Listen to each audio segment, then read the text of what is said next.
কিন্তু 2022-তে এই জার্নি শুরু হয় স্টার্ট নেটওয়ার্কের মাধ্যমে। আমরা স্টার্ট ফান্ড বা স্টার্ট নেটওয়ার্কের সাথে গত 3 বছরেরও বেশি সময় ধরে সেফগার্ডিং জার্নি এটাতে আমরা কাজ করছি।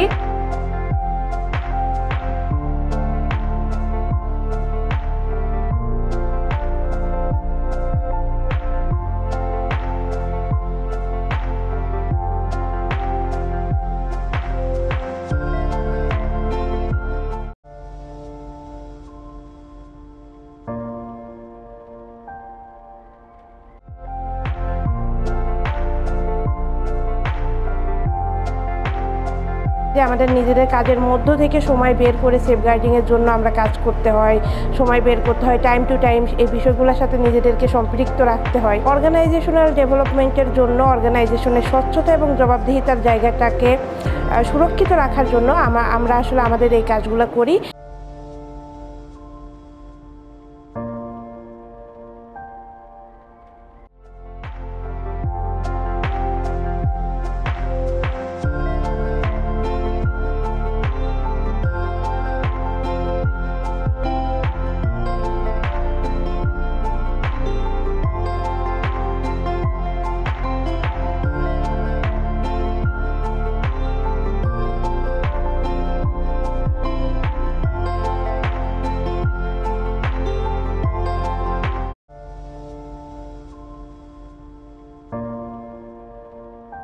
লার্নিং প্রসেস এর কোনো শেষ নাই।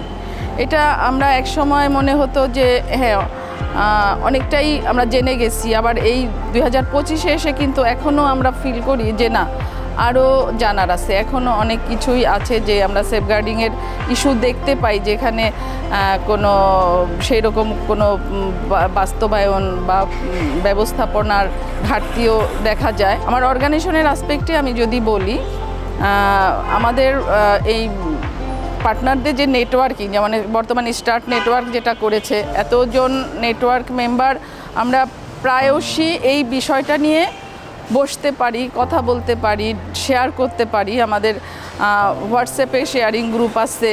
এই যে আমাদের যে শেয়ারিংয়ের যে একটা জায়গা তৈরি হয়েছে লার্নিংয়ের, এইটা আমাদেরকে আসলে দিনে দিনে অনেকটাই সমৃদ্ধ করছে, আমাদের কনফিডেন্সটা আসছে।